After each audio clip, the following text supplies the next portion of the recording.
हरे कृष्णा। स्वागत है आप सभी का भगवद गीता लेवल 3 में। आज हम ईशोपनिषद का मंत्र 3 करने वाले हैं, तो आरंभ करते हैं। इसमें क्या बोला गया है? आसुर्या नाम ते लोका अंधेन तमसावृतः ताश्चते प्रतया विगच्छन्ति ये के चात्मा हनो जना। तो इसमें आत्मा के हनन की बात हो रही है। तो आत्मा का हनन करने वाला यानी आत्मा हनो जना, चाहे वह कोई भी हो, उन लोकों में अवश्य प्रवेश करता है जो अश्रद्धालु के जगत के नाम से विख्यात है और अंधकार तथा अज्ञान से भरे हुए हैं। तो यहाँ पे जो आसुरी लोग हैं उनकी क्या गति होती है इसके बारे में चर्चा की गई है। तो श्रीमद् भागवतम में भी हम देखते हैं अलग अलग गुणों के लोगों की अलग अलग गतियां बताई गई है। ऐसा उसमें बोला गया है ऊर्ध्वम गच्छन्ति सत्त्वस्तो, यानी जो सतोगुण में स्थित होते हैं वो उच्च लोगों की ओर जाते हैं। मध्य तिष्ठन्ति राजसा, जो राजसी लोग होते हैं वो इसी धराधाम पर रहते हैं। और अधो गच्छन्ति तामसा, जो तामसी लोग हैं वो निम्न योनि या निम्न लोगों की तरफ जाते हैं। तो वही बात यहाँ पर भी बोली गई है। तो प्रभुपाद जी उसको किस तरीके से समझाते हैं वो हम तात्पर्य में पढ़ेंगे। तो यहाँ पे जो मुख्य शब्द प्रयोग हुआ है वो है आत्मा हनोजना, यानी आत्मा का हनन करने वाले लोग। तो आत्मा का हनन करना क्या होता है इसके ऊपर प्रभुपाद जी ने ये तात्पर्य लिखा है। आत्मा का हनन क्या होता है उसके ऊपर। तो वास्तव में आत्मा का हनन किसको बोला गया उसके बारे में भी हम पढ़ेंगे। मनुष्य में मनुष्य जीवन अपने भारी उत्तरदायित्व के कारण पशु जीवन से भिन्न होता है। जो लोग इन दायित्वों से अवगत हैं और उसी भाव से कार्य करते हैं वे सुर अर्थात दैवी व्यक्ति कहलाते हैं, और जो इन दायित्वों को अवहेलना करते हैं या जिन्हें इनकी जानकारी नहीं रहती वह असुर कहलाते हैं। सारे ब्रह्मांड में यही दो प्रकार के मनुष्य पाए जाते हैं। ऋग्वेद में कहा गया है कि सुर लोग सदैव भगवान विष्णु के चरण कमलों को लक्ष्य बनाते हैं और तदनुसार कर्म करते हैं। तो दो तरह के व्यक्ति संसार में पाए जाते हैं, दैवी प्रकृति और आसुरी प्रकृति के लोग। तो आप जब भगवद गीता पढ़ेंगे तो उसमें एक अध्याय भी आता है। वो कौन सा अध्याय है? 16वां अध्याय। तो 16वें अध्याय का नाम क्या है आप पढ़ेंगे तो उस अध्याय का नाम है दैवी आसुरी विभाग योग। तो उसमें भगवान बताते हैं दैवी और आसुरी गुणों के बारे में। तो इस संसार में भी दो तरीके के लोग पाए जाते हैं, दैवी और आसुरी लोग। तो ऐसे नहीं है ये लोग अलग अलग होते हैं, ये गुण सभी के अंदर होते हैं, दैवी और आसुरी गुण। लेकिन जो व्यक्ति दैवी गुणों को प्रोत्साहित करता है, दैवी गुणों को जो बढ़ावा देता है वो देवतुल्य कहा जाता है, और जो आसुरी गुणों को बढ़ावा देता है वो आसुरी बन जाता है। तो दोनों गुण हमारे अंदर होते हैं, लेकिन ये हमारे ऊपर हम किस गुण का बढ़ावा करते हैं। जैसे कि अगर आग लगी होती है तो आग के साथ धुआं भी निकलता है। अगर आप धुएं पे फूंक मारोगे तो क्या होता है? धुआं फैलेगा, पूरे कमरे में धुआं हो जाएगा। अगर आप आग पे फूंक मारोगे तो क्या होगा? आग फैलेगी और धुआं कम हो जाएगा अपने आप। तो इसी तरह दैवी और आसुरी गुण हमारे अंदर होते हैं। हम किन गुणों को प्रोत्साहित करते हैं वही हम बन जाते हैं। तो अगर हम दैवी गुणों को बढ़ाएंगे तो हमारे अंदर दैवी गुण आ जाएंगे, और अगर हम आसुरी गुणों को बढ़ावा देंगे तो हम आसुरी प्रवृत्ति के बन जाएंगे। तो दो प्रकार के व्यक्ति इसमें संसार में पाए जाते हैं, और यही भगवत गीता में भी बोला गया है। अभी प्रभुपाद जी आगे क्या लिखते हैं? बुद्धिमान मनुष्य को सदैव स्मरण रखना चाहिए कि आत्मा को मानव शरीर देहांतर के चक्कर में लाखों वर्षों के विकास के पश्चात प्राप्त होता है। कभी कभी इस भौतिक जगत की तुलना एक समुद्र से की जाती है, इस मानव शरीर की तुलना एक सुदृढ़ नाव से की जाती है जो इस समुद्र को पार करने के लिए विशेष रूप से निर्मित की गई है। वैदिक शास्त्रों तथा आचार्यों की तुलना पटु नाविकों से की जाती है जो मानव शरीर की सुविधाओं की तुलना अनुकूल मंद समीर से की जाती है, जो नाव को सरलता से इच्छित लक्ष्य तक ले जाने में सहायक होती है। यदि इन समस्त सुविधाओं के होते हुए भी कोई मनुष्य अपने जीवन का पूर्ण उपयोग आत्म साक्षात्कार के लिए नहीं कर पाता तो उसे आत्महा अर्थात आत्मा का हनन करने वाला समझना चाहिए। श्री ईशोपनिषद स्पष्ट रूप से चेतावनी देती है कि आत्मा के हत्यारे के लिए सदा दुख भोगने के लिए अज्ञान के गहनतम अंधकार में प्रवेश करना निश्चित है। तो यहाँ पे प्रभुपाद जी ने बहुत ही अच्छी तुलना की है, बहुत ही अच्छी उपमा दी है, एनालॉजी। तो किसके दी है? बोट की, नाव की। तो शरीर कैसा है? नाव जैसा है। तो नाव में जब हम बैठते हैं तो हम क्या करते हैं? अगर हमें नदी पार करनी है, अगर हमें नदी पार, तो हमें क्या करना होगा? नाव को छोड़ना होगा, तभी हम नदी पार कर सकते हैं। तो जब तक हम नाव में हैं हमें उसको माध्यम बनाना है नदी पार करने का। लेकिन अगर कोई नाव से आसक्त हो गया तो क्या वो कभी नदी पार कर पाएगा? नहीं कर पाएगा ना। जैसे मान लीजिए आप ट्रेन में जाते हैं कहीं जर्नी के लिए। अब अगर आप ट्रेन से आसक्त हो गए तो क्या आप अपने गंतव्य तक पहुंच पाएंगे? नहीं पहुंच पाएंगे, आप ट्रेन में ही रह जाओगे। और आप अपना लक्ष्य भूल जाओगे। तो हम ऐसा नहीं करते, हम क्या करते हैं, ट्रेन में जाते हैं, ट्रेन से उतर जाते हैं, ट्रेन से आसक्ति नहीं रखते और अपने लक्ष्य तक पहुंच जाते हैं। इसी प्रकार हमें शरीर मिला है, तो अगर हम इससे बहुत ज्यादा आसक्त हो जाएंगे तो हम अपने गंतव्य तक नहीं पहुंच पाएंगे। ये शरीर एक माध्यम है हमें अपने गंतव्य तक ले जाने का, लेकिन अगर हम इस शरीर से आसक्त हो जाते हैं तो यही फिर हमारी बाधा का कारण बन सकता है। ठीक है। तो कई लोग बोलते हैं कि अगर हम आत्मा है तो क्या केवल हमें आत्मा पे ध्यान देना है? नहीं, हमें शरीर पे भी ध्यान देना चाहिए, लेकिन हमें समझना है शरीर केवल एक माध्यम है। जैसे आप मिठाई की दुकान में जाते हैं तो आप क्या करते हैं, मिठाई खरीदते हैं, तो उसके लिए क्या देता है दुकानदार, आपको एक डब्बा देता है मिठाई का।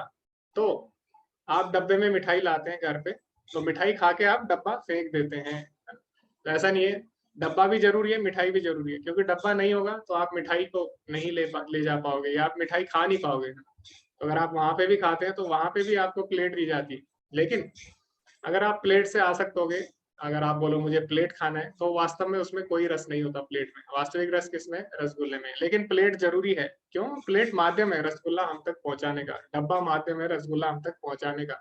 इसी प्रकार ये शरीर हमें मिला है, शरीर भी आवश्यक है, आत्मा भी आवश्यक है, लेकिन हमें इस शरीर से आसक्त नहीं होना। हमें इसको एक माध्यम बनाना होगा हमारी आत्मा को परम गंतव्य देने में।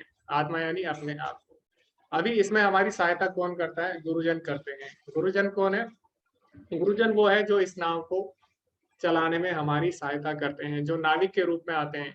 तो प्रभुपाद जी बोलते हैं जो जीवन की सुविधाएं हमें मिल रही है वो क्या है? एक हवा की तरह है जो हमारी सहायता कर रही है हमारे लक्ष्य की तरफ आगे बढ़ने में।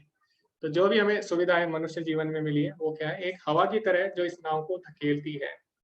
तो इस तरह इतना कुछ होने के बाद भी जो व्यक्ति इन सुविधाओं का लाभ नहीं उठाता, इतने इतने इतनी मानव योनियां, या फिर जैसे 2 लाख मानव योनियां है, उसमें से अगर हम देखें कुल मिला के 84 लाख योनियां, उसमें 2 लाख मानव योनियां। तो इतनी दुर्लभ मानव योनि में जन्म लेने के बाद भी अगर कोई इन सुविधाओं का लाभ नहीं उठाता, तो प्रभुपाद जी क्या बोलते हैं? ऐसे व्यक्ति मूर्ख कहलाते हैं। यद्यपि कुकर, शुकर, ऊंट, गधे इत्यादि की आर्थिक आवश्यकताएं हैं, लेकिन इन पशुओं की आर्थिक समस्याएं अत्यंत निकृष्ट तथा अरुचिकर परिस्थितियों में हल की जाती हैं। मनुष्य को प्रकृति के नियमों द्वारा आरामदायक जीवन यापन के लिए सारी सुविधाएं प्रदान की जाती है, क्योंकि मानव जीवन पशु जीवन की तुलना में अधिक महत्वपूर्ण तथा मूल्यवान है। तो मनुष्य को सूकर तथा अन्य पशुओं की अपेक्षा श्रेष्ठतर जीवन क्यों दिया गया है? एक उच्च पद वाले सरकारी कार्मिक को एक सामान्य क्लर्क की अपेक्षा बेहतर सुविधाएं क्यों दी जाती है? इसका उत्तर यह है कि उच्च पदाधिकारी को उच्च कोटि के कर्तव्य निभाने होते हैं। इसी प्रकार मनुष्य को पशुओं की अपेक्षा उच्चतर कर्तव्य का पालन करना होता है, जबकि पशु सदैव अपना भूखा पेट भरने मात्र में लगे रहते हैं। तो 4 चीजें हैं जो कि हम में और पशुओं में पाई जाती है। आप सभी ने पढ़ा होगा, महाभारत का बहुत ही प्रसिद्ध श्लोक भी है, आहार निद्रा भय मैथुनम च सामान्यतः पशुभिः नराणाम्। तो 4 चीजें हम में और पशुओं में समान है। वो क्या है? आहार खाना, निद्रा सोना, भय अपनी रक्षा करना, मैथुनम और बच्चे पैदा करना। तो अगर हम एक तरीके से देखें तो ये जो 4 काम है जानवर हमसे काफी अच्छे से कर लेते हैं। जैसे आहार में हम देखें, हाथी हमसे ज्यादा भोजन खा लेता है। निद्रा में हम देखें तो कई जानवर ऐसे हो 6-6 महीने सो सकते हैं। जैसे आपने पढ़ा होगा ध्रुवीय भालू, पोलर बियर जो होता है वो 6 महीने सो सकता है। और उसके बाद आ गया आहार निद्रा भय अपनी रक्षा करना। तो अगर अपनी रक्षा की बात करें तो अगर आप हथियार हटा दें और एक इंसान को अगर आप जंगल में छोड़ दें, और वहीं एक अगर कोई जानवर है उसको आप जंगल में छोड़ दें, तो कौन ज्यादा अच्छे से अपनी रक्षा कर पाएगा? जानवर अपनी रक्षा अच्छे से कर पाते हैं हमसे। तो आहार निद्रा भय और बच्चे पैदा करना महत्वपूर्ण। तो जैसे आप देखेंगे कुत्ते होते हैं जो, उनके हमसे ज्यादा बच्चे वो एक बार में पैदा कर सकते हैं। जैसे मच्छर होते हैं वो कई सैकड़ों बच्चे एक बार में पैदा कर सकते हैं। तो एक तरह से हम देखें तो ये जो 4 काम है ये जानवर हमसे अच्छे तरीके से कर लेते हैं, लेकिन फिर भी मनुष्य को ऊंची सुविधाएं प्रदान है। जैसे आप देखें कुत्ता भी सो रहा है, हम भी सोते हैं, कुत्ता भी खाता है, हम भी खाते हैं, लेकिन अंतर क्या है? हम उससे ज्यादा आरामदायक जीवन जी रहे हैं। कुत्ता का क्या है? कुत्ते को अच्छा बिस्तर नहीं मिलता, कुत्ता कहीं भी सो जाता है, लेकिन हम क्या है? अच्छी जगह पे सो रहे। कुत्ता कुछ भी खा लेगा, लेकिन हम क्या है? हम सोच समझ कर खाते हैं, हमारे लिए क्या सही है, क्या हमें ज्यादा आनंद दे रहा है, इसके अनुसार हम खाते हैं। तो एक तरीके से हमें ज्यादा सुविधाएं प्रदान है। चार चार काम वो भी कर रहे हैं, हम भी कर रहे हैं, तो हमें ज्यादा सुविधाएं प्रदान है। अब ऐसा क्यों है? प्रकृति ने हमें ज्यादा सुविधाएं प्रदान क्यों की है? तो इसका उत्तर प्रभुपाद जी समझाते हैं बहुत ही अच्छे उदाहरण से। जैसे कि एक कंपनी है, उसमें क्या होता है, एक कोई व्यक्ति है मान लीजिए, वो साधारण कार्य करता है कोई, ठीक है, कोई मान लीजिए पियोन है, चपरासी है, और उसी उसी कंपनी में कोई व्यक्ति है, वो बड़ी पोस्ट है, वो उसमें ऑफिसर है, अधिकारी है। तो उसको क्या होगा, उसको अच्छी सुविधाएं दी जाएंगी। काम दोनों कर रहे हैं कंपनी के लिए, एक चपरासी भी करता है, पियोन भी करता है, और एक जो क्लर्क है या जो उच्च स्तर पे अधिकारी है वो भी कार्य कर रहा है। लेकिन जो उच्च स्तर पे अधिकारी है उसको ज्यादा सुविधाएं क्यों दी जा रही है? क्योंकि उसकी जिम्मेदारियां ज्यादा है, इसीलिए उसको ज्यादा सुविधाएं दी जा रही है। तो इसी प्रकार मनुष्य को जानवरों से ज्यादा सुविधाएं दी जा रही हैं। दोनों ही आहार निद्रा वयमैथुन करते हैं, लेकिन मनुष्य को ज्यादा सुविधाएं दी हैं प्रकृति ने। क्यों? क्योंकि उसकी जिम्मेदारी पशुओं से ज्यादा है। तो मनुष्य की जिम्मेदारियां पशुओं से ज्यादा है। वो क्या है? वो अगले श्लोक में, ये जो श्लोक था उसकी अगली लाइन में बोला गया है, ठीक है। धर्मो ही तेषाम अधिको विशेषो सामान्य धर्मो ही तेषाम अधिको विशेषो धर्मेण ही ना पशुभिर समाना। तो पशु में और जानवर में क्या अंतर है कि जो पशु में और मनुष्य में क्या अंतर है कि जो मनुष्य है वो पशु की तुलना में ज्यादा सोच सकता है और समझ सकता है कि हमारे जीवन में दुख क्यों आ रहा है, प्रश्न कर सकता है दुख का कारण क्या है और किस तरह उससे बाहर निकला जा सकता है। तो जो मनुष्य है वो भगवान के बारे में जान सकता है, जिज्ञासा कर सकता है, लेकिन पशु नहीं कर सकता। तो मनुष्य की जिम्मेदारी पशु से ज्यादा है, इसीलिए उसको ज्यादा सुविधाएं दी गई हैं। लेकिन अगर कोई व्यक्ति यही 4 कार्य करने में अपना जीवन लगा देता है तो उसका जीवन पशु के समान ही रहेगा। तो प्रभुपाद जी यहाँ पे बोलते हैं, जब हम किसी आधुनिक सभ्य मनुष्य रूपी सजे धजे पशु के पास पहुंचते हैं और उससे आत्म साक्षात्कार में रुचि लेने के लिए कहते हैं, तो वह बस इतना ही कहना चाहेगा कि वह केवल अपने उदर की क्षुधा शांति के लिए काम करना चाहता है और एक भूखे मनुष्य को आत्म साक्षात्कार की कोई आवश्यकता नहीं है। किंतु प्रकृति के नियम इतने क्रूर है कि पेट पालन के लिए कठोर श्रम करने के लिए उत्सुक रहने पर और आत्म साक्षात्कार की आवश्यकता की बत्सरना करने पर भी बेरोजगारी का प्रश्न सदैव भयभीत किए रहता है। तो यहाँ पर प्रभुपाद जी जो ऐसे लोगों को जो कि केवल पशुओं के समान कार्य कर रहे हैं, आहार निद्रा वयमैथुन, उनको क्या बोल रहे हैं? सजे धजे पशु, यानी सोफिस्टिकेटेड एनिमल। तो वो व्यक्ति जो कि केवल यही 4 कार्य कर रहा है, जिसके अंदर भगवान की भक्ति नहीं है, तो प्रभुपाद जी ने उसे क्या कहा? सजा धजा पशु का है, यानी 2 पैरों वाला पशु। तो भागवतम में द्विपाद पशु बोला गया ऐसे लोगों को जो कि भगवान के बारे में जानकारी नहीं रखना चाहते। तो ऐसे लोगों को अगर आप भगवान के बारे में बोलेंगे तो क्या बोलते हैं कि ऐसा जो जीवन है वो केवल भोग के लिए बना है, ठीक है, और भूखे पेट हम कुछ भी नहीं कर सकते। तो हमें खाने पे ध्यान देना चाहिए, हमें अपने पालन पे, अपनी सुविधाओं पे ध्यान देना चाहिए। तो ऐसे लोग कभी भी आत्म साक्षात्कार में रुचि नहीं लेते। तो ऐसे लोगों का जीवन क्या है? जानवर के समान है, क्योंकि जानवर भी क्या कर रहा है? बहुत ज्यादा श्रम करता है वो एक आजीविका के लिए, और ऐसे लोग भी कुछ क्षणिक सुख के लिए क्या कर रहे हैं? बहुत ज्यादा श्रम कर रहे हैं। इससे आगे वो बढ़ना नहीं चाहते।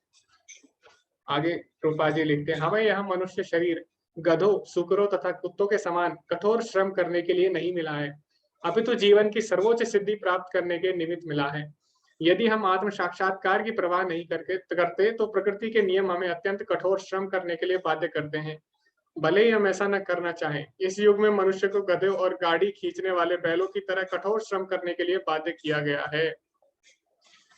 तो जानवर क्या करते हैं? जैसे गधा होता है, तो गधा पूरे दिन मेहनत करता है, इसलिए करता है कि शाम को उसको थोड़ी सी रोटी मिल सके, थोड़ा सा भोजन मिल सके। तो कोई लोग हैं, वो लोग अगर केवल इसीलिए जी रहे हैं कि अपना पेट पाल सके, तो ऐसे लोगों का जीवन भी क्या है? गधों के समान ही रह जाएगा, क्योंकि जानवर भी यही कर रहा है, पूरे दिन श्रम कर रहा है ताकि थोड़ा सा सुख मिल सके। और ऐसे व्यक्ति जो पूरे जीवन बस केवल श्रम कर रहे हैं ताकि वो केवल थोड़े से भोग कर सके, तो ऐसे लोगों की तुलना भी पशु से की जा रही है। अब भगवत गीता में क्या बोला गया है? एक तरफ जो लोग हैं वो केवल अपने भोग के लिए कार्य कर रहे हैं, दूसरी तरफ जो लोग हैं जो भगवान के बारे में जान रहे हैं, जो भक्ति कर रहे हैं, उनके बारे में भगवत गीता में क्या बोला गया है? तो भगवत गीता में कहा गया है, जो मनुष्य आत्म साक्षात्कार के पथ पर चलकर भगवान के साथ अपने संबंध को समझने का भरसक प्रयत्न करने पर भी उसे पूरा नहीं कर पाता, उसे शुचि या श्रीमत परिवार में जन्म लेने का अवसर दिया जाता है। शुचि शब्द आध्यात्मिक दृष्टि से उन्नत ब्राह्मण का सूचक है और श्रीमत वैश्य परिवारी या व्यापारी जाति का सूचक है। इससे सूचित होता है कि जो व्यक्ति आत्म साक्षात्कार पाने में सफल नहीं होता, उसे इस जन्म में किए गए सत प्रयासों के कारण अगले जन्म में बेहतर अवसर प्रदान किया जाता है। यदि इस मार्ग में पतित व्यक्ति को भी सम्मानित तथा उच्च कुल में जन्म लेने का अवसर प्रदान किया जाता है, तो सफल व्यक्ति की स्थिति की तो कल्पना ही करनी रही। तो प्रभुपाद जी क्या बोलते हैं, एक तरफ असुरी लोग हैं, पूरा जीवन प्रयास करते हैं, लेकिन फिर भी उन्हें भोग नहीं मिल पाते, क्योंकि भोग की कोई भी सीमा नहीं होती। सांसारिक भोग है वो कभी भी तृप्त नहीं कर सकते व्यक्ति को। तो जैसे एक मछली होती है, मछली को अगर आप पानी से बाहर निकाल दो, तो मछली को आप कितना भी अच्छी चीजें दे दो, कितना भी अच्छा खाने को दे दो, तो क्या मछली कभी सुखी रह पाएगी? नहीं रह पाएगी। क्यों? क्योंकि मछली का वास्तविक संबंध पानी से। इसी प्रकार जो जीव है वो अगर भगवान से दूर रह के कितना भी भोग करना चाहे, वो कभी भी सुखी नहीं रह सकता, क्योंकि उसका जो वास्तविक संबंध है वो किससे? भगवान से है। तो इसी प्रकार जो आसुरी प्रवृत्ति के लोग हैं, ये भगवान से दूर रहकर सुख चाहते हैं, भोग करना चाहते हैं, इसके लिए पूरे जीवन प्रयास करते हैं, लेकिन इन्हें कुछ नहीं मिल पाता। ना अंत में माया हाथ लगती है, ना कृष्ण हाथ लगती है, ठीक है, कुछ नहीं मिल पाता। वहीं दूसरी तरफ प्रभुपाद जी कह रहे हैं, जो लोग भगवान के बारे में जानना चाहते हैं, भगवान से जुड़ना चाहते हैं, इसके लिए प्रयास करते हैं, लेकिन किसी कारण इसमें वो विफल हो जाते हैं, तो उन लोगों का भी भगवान कहते हैं भगवत गीता में क्या बोलते हैं, श्रीमताम शुचिम। तो उसमें बोला गया है, अयति श्रद्धयोपेतो योगा चलित मानसा अप्राप्य योग संसिद्धिम काम गति कृष्ण गच्छति। तो अर्जुन ये पूछता है कि जो लोग विफल हो जाते हैं आपसे जुड़ने में, उनका क्या होता है? तो भगवान कहते हैं, सुचिनाम सिमताम के ही योग भ्रष्टो अभिजायते। तो जो व्यक्ति योग भ्रष्ट यानी भगवान से जुड़ने के मार्ग में किसी कारण भ्रष्ट हो जाता है, तो सुचिनाम यानी ब्राह्मण कुल में जन्म लेगा, और श्रीमताम यानी धनी परिवार में जन्म लेगा, ताकि अगले जन्म में क्या हो, उसकी भक्ति अच्छे से हो सके, उसको सांसारिक चीजों के पीछे ना भागना पड़े, और उसका जो वातावरण हो, भक्ति का वातावरण उसे मिल पाए, जल्दी से इसी जन्म में वो भगवान को प्राप्त कर ले। तो दो तरीके के लोग हैं, एक जो पूरे जीवन प्रयास कर रहे हैं, गधे की तरह कार्य कर रहे हैं, अंत में उनको कुछ नहीं मिलता। वहीं दूसरी तरफ जो लोग भगवान से जुड़ना चाहते हैं, इसमें वो लोग अगर फेल भी हो जाते हैं किसी कारण, तो भगवान उनकी पूरी व्यवस्था करते हैं कि वो भगवान तक पहुंच पाए। तो फायदा किसमें है? फायदा इसी में है, भगवान से जुड़ने में। क्योंकि इसमें अगर आप फेल भी हो रहे हो, तो भगवान आपका ध्यान रखते हैं। आप भले ही भगवान को भूल जाए, लेकिन भगवान कभी भी आपको नहीं भूलते। भगवान बोलते हैं, नेहा भी कर्मणास्तुस्ति प्रतिमायो न विद्यते स्वल्पम अपयस्य धर्मस्य त्रायते महतो भयात्। यानी इस मार्ग में कभी भी नाश नहीं होता। नेहा भी कर्म नाशो अस्ति प्रतिवायो न विद्यते स्वल्पम अपयस्य। स्वल्पम मतलब थोड़ा सा भी अगर आप भक्ति में प्रयास करते हो, तो वो भी आपकी महान भय से रक्षा करता है। तो वहीं दूसरी तरफ भक्ति है, ठीक है। तो प्रभुपाद जी अंत में यहाँ पे क्या लिख रहे हैं, आप ध्यान से देखिए कि जब असफल व्यक्ति का भगवान इतना ज्यादा ख्याल रखते हैं, तो जो व्यक्ति सफल हो जाएंगे भक्ति में, तो उनकी तो हम कल्पना ही नहीं कर सकते कि उन व्यक्तियों को कितना आनंद प्राप्त होगा, ठीक है। उनके लिए भगवान क्या क्या नहीं करते। तो आगे हम बढ़ते हैं। इससे यह निष्कर्ष निकलता है कि मनुष्य होने के नाते हम केवल आर्थिक समस्याओं को डामाडोल धरातल पर हल करने के लिए नहीं बने हैं, अपितु प्रकृति के नियमों द्वारा जिस भौतिक जीवन में हम लाभ पटके गए हैं, उसकी सारी समस्याओं को हल करने के लिए हैं। तो प्रभुपाद जी बोल रहे हैं, मानव जीवन पशु की तरह जीने के लिए या पशु की तरह कठिन परिश्रम करने के लिए नहीं बना है, वो बना है इससे ऊपर सोचने के लिए। और ऐसे व्यक्ति जो केवल पशु की चेतना वाले हैं, इनको क्या बोला गया है? आत्मा यानी ये लोग क्या करते हैं, अपनी आत्मा का नाश कर रहे हैं, ठीक है। तो ऐसे लोगों को अधम गति प्राप्त होती है। तो प्रभुपाद जी यही बोल रहे हैं, ये जो ईशोपनिषद का ये जो मंत्र है, ये हमें यही सिखा रहा है कि हमें ऐसे जीवन से ऊपर उठना है और हमें भगवान की तरफ लौटना है। तो इसी के तहत इस श्लोक समाप्त होता है। किसी का कोई प्रश्न है इस श्लोक से संबंधित तो आप पूछ सकते हैं।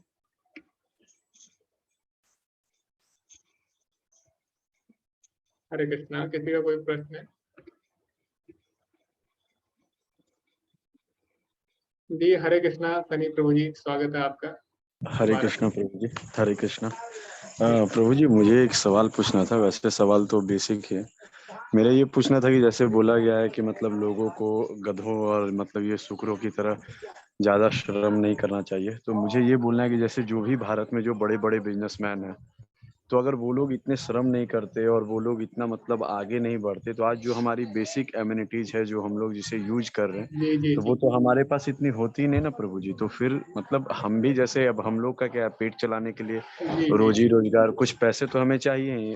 बिना पैसे जी। सिर्फ अगर हम लोग ये तो चाहेंगे कि मतलब जी जी जी, तो यहाँ पे बोला गया केवल केवल ये कार्य नहीं करने। यहाँ पे ये नहीं बोला गया कि ये कार्य वैसे बोला गया है कि ये आहार निद्रा भय मैथुन केवल ये कार्य नहीं करने, इससे भी आगे सोचना है। ठीक है, आप समझ रहे हैं? केवल श्रम आप शब्द का करते उपयोग है। रहो हाँ, श्रम जी, करना है, श्रम बट केवल करते रहो श्रम और नहीं श्रम करना। के साथ भक्ति भी करो। जी, तो अर्जुन क्या कर रहे हैं अभी? अर्जुन ने क्या किया? अर्जुन ने अपना कर्तव्य किया, है ना, और उसके साथ हाँ हाँ कर्तव्य को ही उन्होंने भगवान से जोड़ दिया ना अपने। जी जी जैसे अगर आप बिजनेसमैन की बात करें तो बहुत बड़े बड़े व्यापारी हुए, बहुत बड़े बड़े राजा हुए, युधिष्ठिर महाराज हुए, ठीक है, जी उसके बाद परीक्षित महाराज हुए, छत्रपति शिवाजी महाराज हुए, बहुत सारे राजा हैं जो भगवान के भक्त रहे। तो ऐसा नहीं है उन्होंने सब चीज छोड़ दी, उन्होंने सारी चीजें भगवान से जोड़ी, है ना। तो यहाँ पे ये बोला गया है कि केवल जो लोग ये कार्य कर रहे हैं, ऐसा नहीं बोला गया कि जो लोग और भक्ति भी कर रहे हैं, ऐसा नहीं बोला गया। तो केवल ये कार्य नहीं करने में, इसके साथ साथ क्या है, हमें इससे आगे भी सोचना है। ठीक है, जी जी प्रभु जी, हरे हरे कृष्ण। कृष्ण। तो यहाँ पर केवल शब्द बहुत ही ज्यादा महत्वपूर्ण है। तो इन कार्यों को केवल यही कार्य नहीं करने, ऐसा बोला गया है। यानी इसके साथ अगर आप भक्ति करते हैं, तो भक्ति अगर आप करते हैं तो ये कार्य आप और अच्छी तरीके से कर सकते हैं। जैसे कि भगवत गीता भी हम पढ़े, तो भगवान क्या बोलते हैं? भगवत गीता किसको सुनाई गई? एवं परम प्राप्ति एवं राज ऋषो विदु। तो भगवत गीता राज ऋषियों को सुनाई गई थी। तो भगवत गीता सन्यासी को नहीं सुनाई गई थी, यह भगवत गीता केवल ब्राह्मणों को नहीं सुनाई गई। भगवत गीता सुनाई गई राज ऋषि। राज ऋषि यानी जो राजा भी थे और भगवान के भक्त भी थे। तो राज ऋषियों को क्यों सुनाई गई भगवत गीता? ताकि वो लोग अच्छे से लीडरशिप कर सके, क्योंकि अगर नेता अच्छा होगा तो सभी लोग अच्छे होंगे। तो इसीलिए पहले जमाने में नेता, जो बड़े उच्च पद पर अधिकारी थे, उनका भक्त होना आवश्यक था। ठीक है, क्योंकि अगर आप देखें, अगर हमारे नेता सारे भक्त हो जाएंगे तो क्या कभी गलत काम होंगे? अगर सारे व्यापारी भक्त हो जाएंगे तो क्या वो किसी के साथ बेईमानी करेंगे? क्या किसी को धोखा देंगे? नहीं देंगे ना।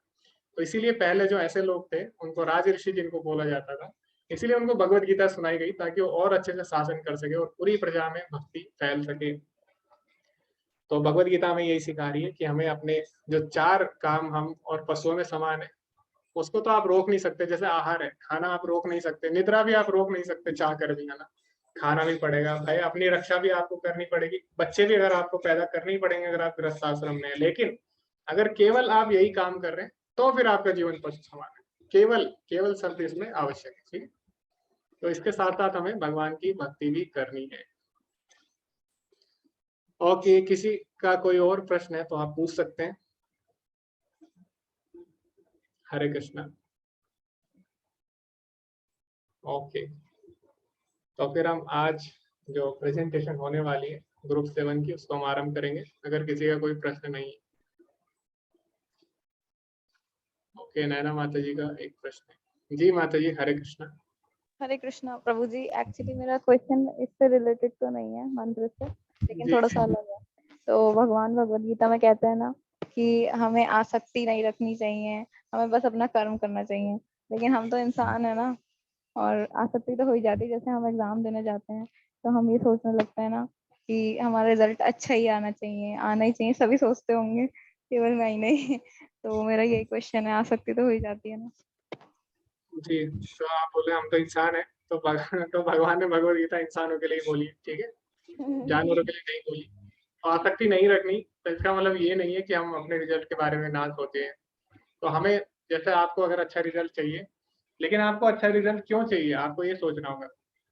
आपको अच्छा रिजल्ट क्यों चाहिए? ताकि आपकी अच्छी जॉब लग सके। ठीक है, इसीलिए चाहिए ना आपको अच्छा रिजल्ट।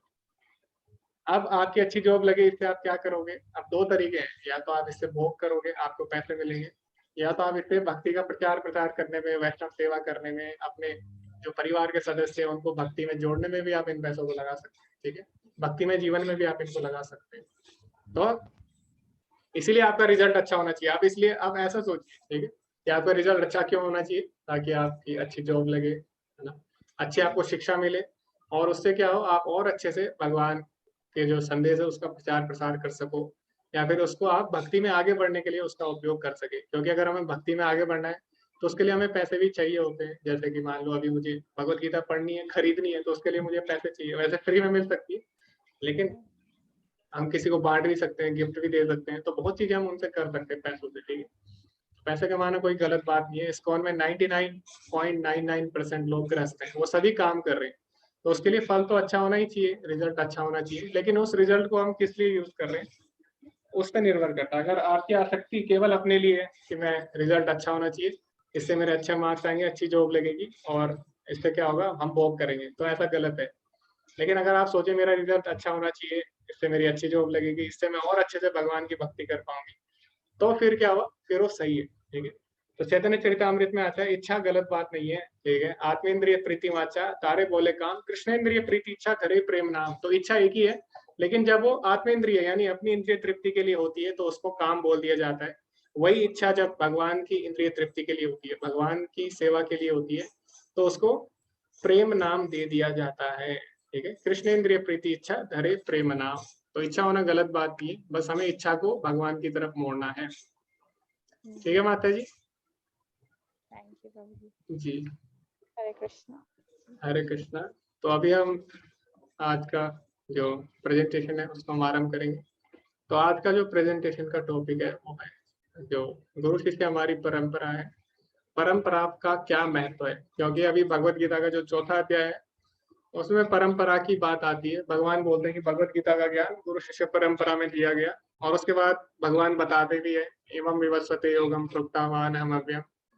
अब मैंने सूर्यदेव विवस्वान को दिया, ठीक है, विवस्वान ने मनु को दिया, मनु ने इक्ष्वाकु को दिया। तो इस तरह उसमें परंपरा की चर्चा है। तो अभी हमारे जीवन में परंपरा का क्या महत्व है उसके ऊपर हम प्रेजेंटेशन देने वाले हैं। ग्रुप 7 उसके ऊपर प्रेजेंटेशन देने वाला है। तो हरे कृष्णा, अभी मैंने ये ऑप्शन हटा दिया है, आप अपने आप को अनम्यूट कर सकते हैं सभी लोग, और जो प्रेजेंट करना चाहता है आप मुझे बता सकते हैं, मैं उसको को होस्ट बना दूंगा और आप फिर प्रेजेंट कर सकते हैं। हरे कृष्णा। अमृता माता जी, आपके ग्रुप से कौन प्रेजेंट करना चाहेगा? हरे कृष्णा प्रभु जी, आप मेरे को को-होस्ट बना दीजिए, मैं प्रेजेंट कर रही हूँ।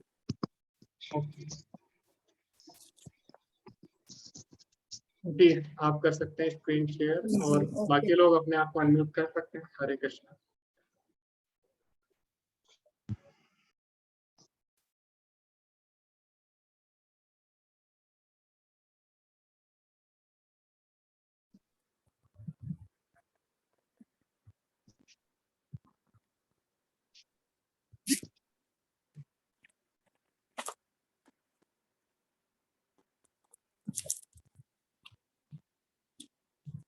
जी, हरे कृष्णा प्रभु जी, पीपीटी और वॉइस क्लियर है?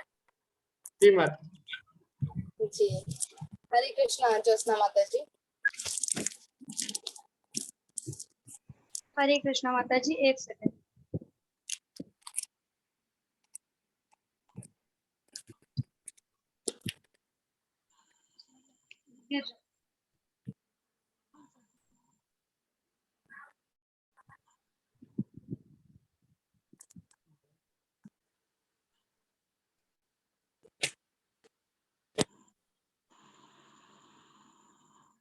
हरे कृष्णा, वीडियो आ रही है? जी माता जी। हरे कृष्णा प्रभु जी, हरे कृष्णा सभी प्रभु जी, माता जी को हरे कृष्णा। थोड़ा सा मुझे वीडियो वो फोन सेट करने में प्रॉब्लम आ रही थी, एक मिनट, अभी मैं स्टार्ट करती हूँ।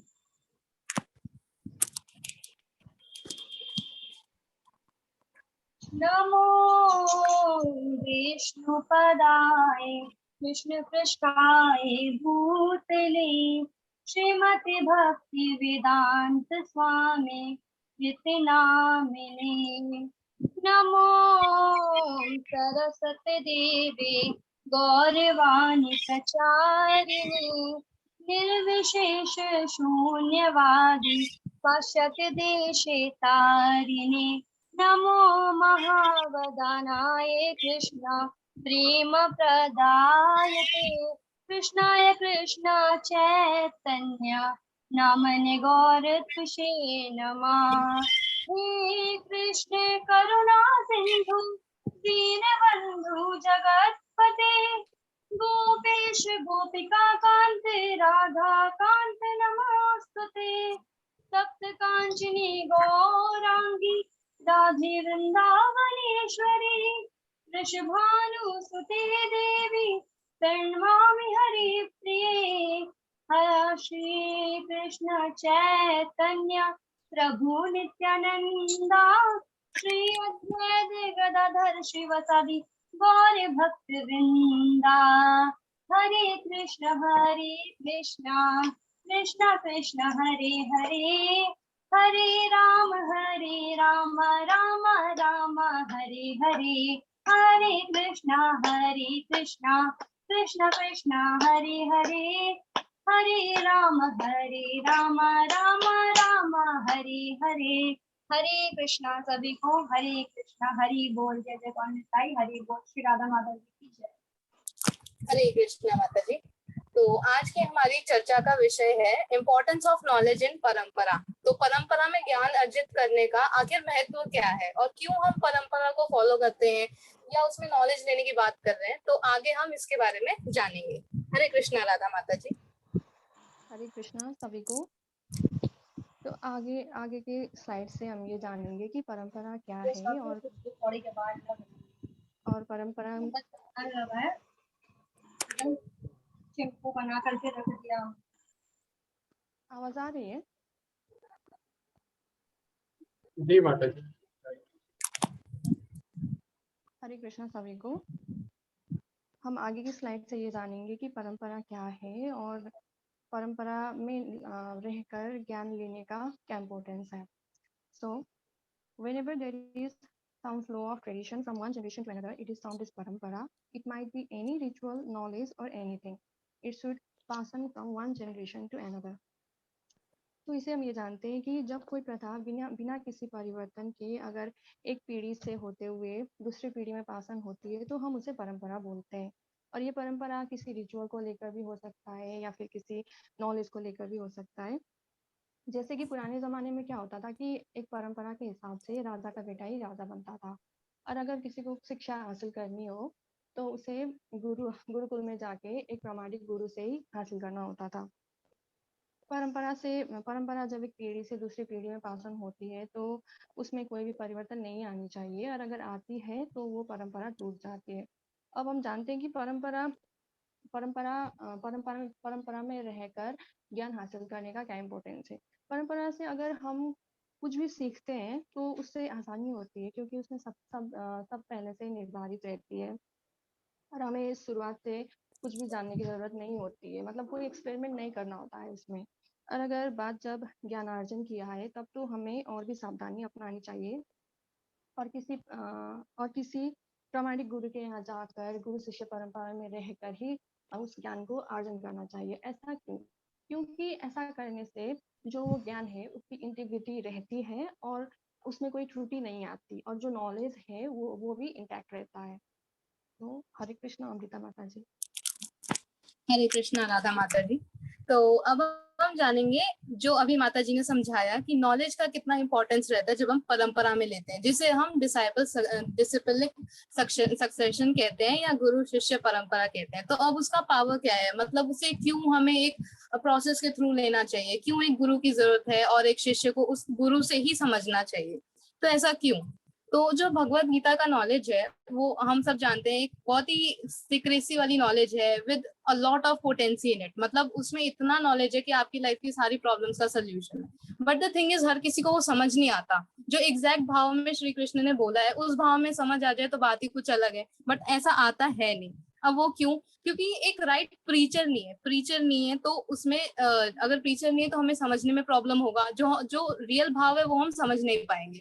तो भगवत गीता के जो प्रीचर्स हैं उनके ऊपर बहुत बड़ी रिस्पॉन्सिबिलिटी है to carry a good knowledge with a great potency in it. ऐसा नहीं कि अपने आप कुछ भी ऐड कर दिया और कुछ भी हटा दिया और फिर प्रस्तुत कर दिया तो वो वैल्यू ही खत्म हो जाएगी।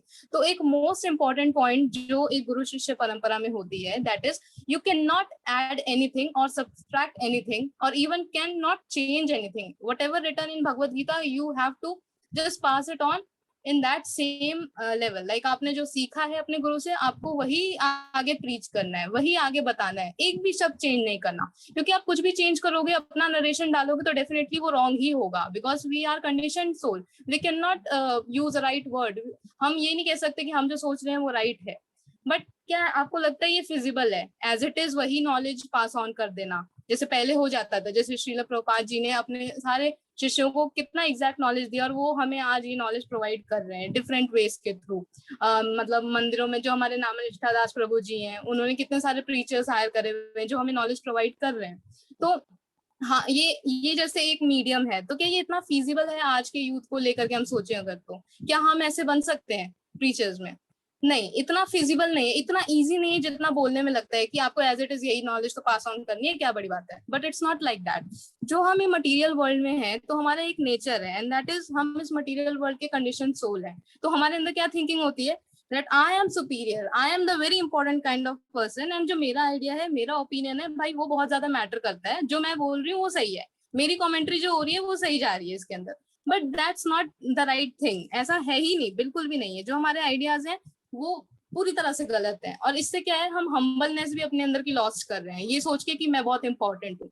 अब ये थिंकिंग क्यों आ रही है? अगर हम खुद को सोल समझते, आत्मा समझते और भगवान से कनेक्टेड होके सोचते, तो क्या हमारे अंदर थिंकिंग आती? नहीं।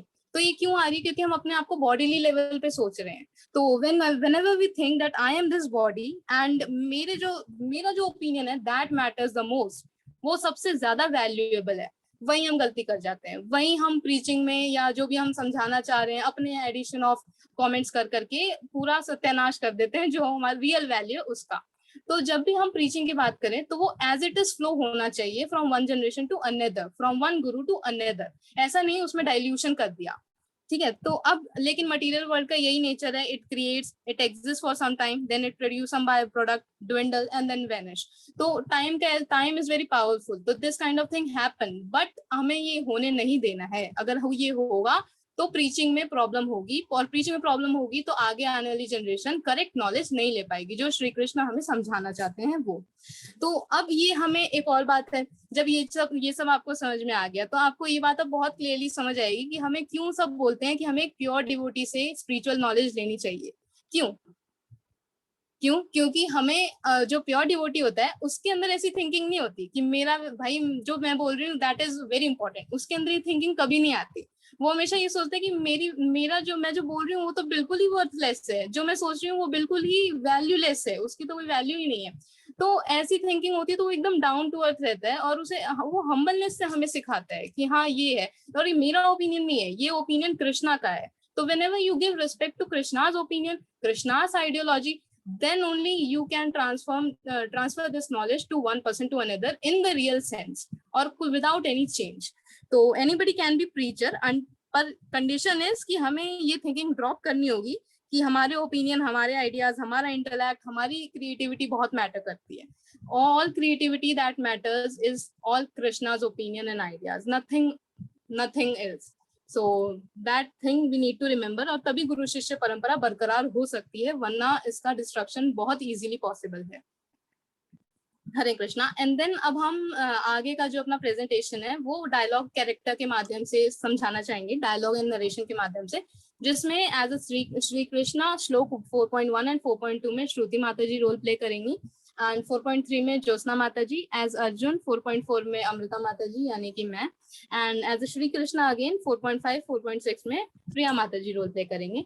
तो उसके साथ साथ नरेशंस भी होंगे, तो आपको समझाने की अच्छी कोशिश करेंगे हम। बाकी बस all Krishna will take care. So Hare Krishna. Hare Krishna. Bhagavad Gita 4.1 श्री भगवान उवाच इमं विवस्वते योगं प्रोक्तवाहनमजनम् विवस्वानमनवे प्राह मनुरीक्षा तवे ब्रवीत्। यानी कि मैंने इस अमर योग विद्या का उपदेश सूर्यदेव विवस्वान को दिया, और विवस्वान ने मनुष्य के पिता मनु को उपदेश दिया, और मनु ने इसका उपदेश इक्ष्वाकु को दिया। राधे। हरे कृष्णा। तो इस श्लोक में श्री कृष्ण हमें समझाते हैं कि जो भी नॉलेज ले रहे हैं वो हम परंपरा में ले रहे हैं। जैसे मैंने भी बताया, परंपरा इज वेरी इंपॉर्टेंट। तो श्री कृष्ण ने भी हमें बताया कि पहले उन्होंने ये नॉलेज सूर्यदेव विवस्वान को दिया, एंड देन उन्होंने मनु को दिया। Manu was the father of मनुष्य स्पीशीज, एंड देन ये नॉलेज ट्रांसफर हुआ to Ikshvaku, and Ikshvaku was first king of solar dynasty. तो इसी से हमें समझ में आता है कि नॉलेज जो है परंपरा में फ्लो कर रही है। वाई सो, क्यों नेसेसरी है? ताकि उस नॉलेज में डाइल्यूशन ना हो, और डाइल्यूशन नहीं होगा तो वो एग्जैक्ट जो कहना चाह रहे हैं श्री कृष्ण वही समझा भी जाएगा।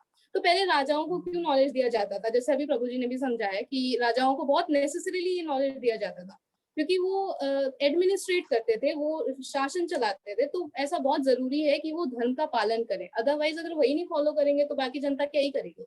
तो दैट्स वाई पहले राजा लोगों को बहुत नेसेसरी थी इस नॉलेज की। देन हमें ये भी चीज समझ में आता है, ascending process of learning and descending process of learning. Now ascending process क्या होता है? जब हम खुद से एक्सपेरिमेंट कर रहे होते हैं किसी भी नॉलेज के लिए, और डिसेंडिंग में जब हमें वो किसी से सुनने मिल गई और एक प्रमाणिक सोर्स से सुनने मिली। अब इसे हम एक एग्जाम्पल से समझ सकते हैं, लाइक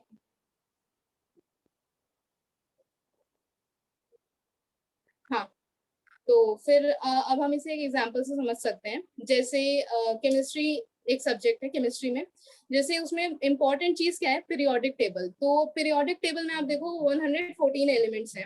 तो अब एक एक एलिमेंट की आप डिस्कवरी करने लगोगे तो मतलब ये असेंडिंग प्रोसेस ऑफ लर्निंग बता रही हूँ मैं। एक एक एलिमेंट की डिस्कवरी कर रहे हैं हम, तो पता नहीं कितनी लाइफ लग जाएगी हमें सिर्फ पीरियोडिक टेबल बनाने में। बाकी का तो आप छोड़ ही दो केमिस्ट्री। लेकिन वही डिसेंडिंग प्रोसेस में क्या होता है? आपके पास एक अच्छा टीचर है, तो क्या होगा? आप पीरियोडिक टेबल एक दो क्लास में बेयरली समझ सकते हो, एक दो क्लास रहने दो, चलो एक हफ्ता, उसके बाद आप पूरा धीरे धीरे कॉन्सेप्ट्स डेवलप कर सकते हो, और बाय द टाइम आप उसमें पीएचडी भी कर सकते हो। तो in this life only you can understand chemistry very well, at least 90% समझ सकते हैं आप। तो उसी तरीके से डिसेंडिंग प्रोसेस का वही इंपॉर्टेंस है। लाइक जो असेंडिंग प्रोसेस है वो बहुत सेल्फ एफर्ट लगता है, बहुत लेबोरियस है, टाइम टेकिंग है, बट वही डिसेंडिंग प्रोसेस क्या है? फॉल्टलेस होगा, क्योंकि ऑलरेडी किसी ने डिस्कवर कर रखा है, फॉल्टलेस है, विदाउट टाइम कंज्यूमिंग है, और बहुत ही प्रमाणिक सोर्स है, आप जान रहे हो, तो बहुत ही ज्यादा फ्लॉलेस है, मतलब आप आराम से उसे समझ भी सकते हैं। तो और जो गॉड एंड जो इंडिविजुअल है, both are eternal, both are मतलब शाश्वत है, शाश्वत इन नेचर। तो क्या है? तो आपको जो इन दोनों चीजों को यूनाइट कर रही है वो भी चीज शाश्वत ही होगी ना। तो जो भगवत गीता है वो भी इटर्नल है, तभी उसमें आज भी हमारी लाइफ प्रॉब्लम से सोल्यूशन है। हरे कृष्ण। अब हम आगे का जो श्लोक है, आगे की जो कृष्ण जी हम समझाने की कोशिश कर रहे हैं, बताना चाह रहे हैं, वो हम आगे के श्लोकों से समझेंगे। श्लोक 4.2 भगवद गीता 4.2 एवं परंपरा प्राप्तम् इमं राजसयो विदुः सकाले नेहा महता योगो नष्टः परंतप। यानी कि इस प्रकार यह परम विज्ञान गुरु परंपरा द्वारा प्राप्त किया गया, और राजर्षियों ने इसी विधि से इसे समझा, किंतु कालक्रम में यह परंपरा क्षीण हो गई, अतः यह विज्ञान यथारूप में लुप्त हो गया लगता है। राधे राधे। हरे कृष्णा। सो भगवान 4.2 श्लोक में यह बताते हैं कि जो भगवत गीता है वो खास करके राजऋषियों के लिए ही था, क्योंकि वो उसका उपयोग प्रजा के शासन में करते थे। अब जो आजकल देख सकते हैं कि बहुत लोग हैं भगवत गीता के ऊपर टिकाए कर रहे हैं, पर उनको पढ़ के हमें कोई लाभ नहीं मिलेगा, क्योंकि वो अपने हिसाब से लिख रहे हैं। भगवान ने देखा 5000 साल पहले कि गुरु परंपरा नष्ट हो चुका है, और उसी वजह से जो भगवत गीता का मूल उद्देश्य है वो भी खत्म होते, इसीलिए भगवान धरती पे तो गुरु परंपरा को स्थापित कर सके। बहुत लोगों ने टिकाई की है भगवत गीता पे, पर वो एक सेकंड बहुत लोगों ने टिकाई की है भगवत गीता पे, पर वो कृष्ण को नहीं मानते हैं, अतः वो कृष्ण के नाम पे बहुत ही अच्छा व्यापार कर रहे हैं। ऐसे लोगों को आसुरी बुद्धि वाले कहते हैं। गीता जो है उसे हमें खास तौर से गुरु परंपरा द्वारा ही समझना चाहिए, और भगवत गीता यथारूप को ही हमें पढ़ना चाहिए, जो कि श्रील प्रभुपाद द्वारा लिखा गया है, क्योंकि वो हमारे लिए एक बहुत ही बड़ा वरदान है मनुष्यों के लिए। अगर हम उसे गलत चीजों के लिए उपयोग करेंगे तो वो हमारा समय का व्यर्थ होगा। अब हम इसको और अच्छे से आगे भगवान क्या कहते हैं श्लोक के माध्यम से समझेंगे। हरे कृष्णा। हरे कृष्णा। सायवायं मया योगप्रोक्त्य पुरातना भक्तोऽसि मे सखा चेति रहस्यमद्युत्तमम्। अर्थात हे अर्जुन, मैं आज तुम्हें वह प्राचीन योग जो परम विज्ञान है और जो परमात्मा का आत्मा से संबंध स्थापित करा देता है, ऐसा विज्ञान तुम्हारे समक्ष मेरे द्वारा कहा जा रहा है। और क्यों कहा जा रहा है? क्योंकि तुम मेरे परम भक्त तथा मित्र हो, अतः तुम मेरे इस विज्ञान के दिव्य रहस्य को समझने के योग्य हो। हरे कृष्णा। हरे कृष्णा। तो ये बहुत ही खूबसूरत श्लोक है जो श्री कृष्ण ने समझाया, और इसमें बहुत प्यारी बात बताई गई है, दैट इज आपको 2 क्वालिटीज होना बहुत ज्यादा नेसेसरी है। और वो 2 क्वालिटीज क्या हैं? That is first one is भक्त होना, and second one is Shri Krishna को अपना मित्र समझना। ऐसे तो बहुत सारे भाव हैं, 5 तरीके के भाव हैं, बट स्टिल जो ये 2 क्वालिटीज हैं that plays a superior role. तो ऐसा क्यों? तो जो भी इन 2 क्वालिटीज को पोजेस करता है, एक्चुअली वही डिवाइन नॉलेज के लिए क्वालिफाई हो जाता है। तो श्री कृष्ण हमें यहाँ पे बता रहे हैं कि qualification that is required for acquiring this spiritual knowledge is nothing but devotion. तो अभी बहुत लोग होते हैं जो योगीज होते हैं, तपस्वीज होते हैं, बहुत कुछ करते हैं, बट स्टिल उनकी जो टीकाएं होती हैं, उनकी जो कमेंट्रीज होती हैं, आर स्टिल इनकम्प्लीट। तो ऐसा क्यों? और जो भक्त होते हैं उनकी टीकाएं कंप्लीट होती हैं, उनकी टीकाओं में आपको सब कुछ समझ में आ जाता है। तो ऐसा क्यों होता है? तो सिंपल रीजन इज उनका डिवोशनल हार्ट है। बाकी लोग क्या करते हैं, या आइदर वो लोग डिवोशन लैक कर रहे हैं, और कई तो ऐसे होते हैं जो भगवान से भी जेलसी रखते हैं, भगवान को भी एनिमी समझते हैं। तो वो लोगों की टीकाएं कहाँ से ही सफल होगी, कहाँ से हमें समझ में आएगी? तो जो भी डिवोटी हार्ट होता है वो उन चीजों को बहुत अच्छे से समझ सकता है और हमें भी समझा सकता है।